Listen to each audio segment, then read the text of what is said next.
সালাম আলাইকুম। এই সাইটটা দিয়ে খুব সহজেই বড় বড় টোকেন গুলা আমরা এন্ট্রি দিতে পারবো। এটা আমি ফেসবুকে পেয়েছি।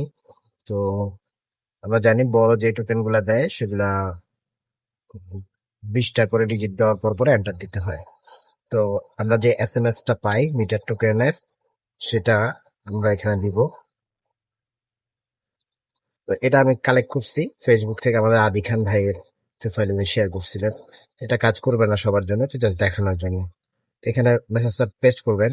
এটা আহ, আপনাকে মেসেজিং অ্যাপ থেকে কপি করে নিতে হবে আর কি। কপি করে দেন এটাতে চাপ দিলেন, তো এইভাবে দেখাচ্ছে। হুম, এই যে এইভাবে আসবে আর কি। এই যে কয়টা করে, এই যে প্রত্যেকবারে এই যে 4 5 20টা করে দিয়ে এন্টার দিতে হয় না প্রত্যেকটা এইভাবে। এই যে আপনি এখন এই যে যেটা সিকোয়েন্স চলতেছে সেটা কালার আছে, পরবর্তী টোকেন দিলে যে নামবে, পরবর্তী দিলে নামবে, নামবে, নামবে, নামবে, নামবে, নামবে, নামবে, নামবে, নামবে। তো ম্যানুয়ালি অনেক সময় খাতায় লিখে আমরা দেই, তো খাতায় লিখতে লইয়া যায়। আর এটা ম্যানেজ করাটা টাফ। এটা ওই যে নিচে লিখছে ইনস্টাগ্রাম আমাদের সাদ জিএম নাকি উনি বানাইছেন আর কি। তো কাজের জিনিস এভাবে চাইলে ব্যবহার করা যেতে পারে।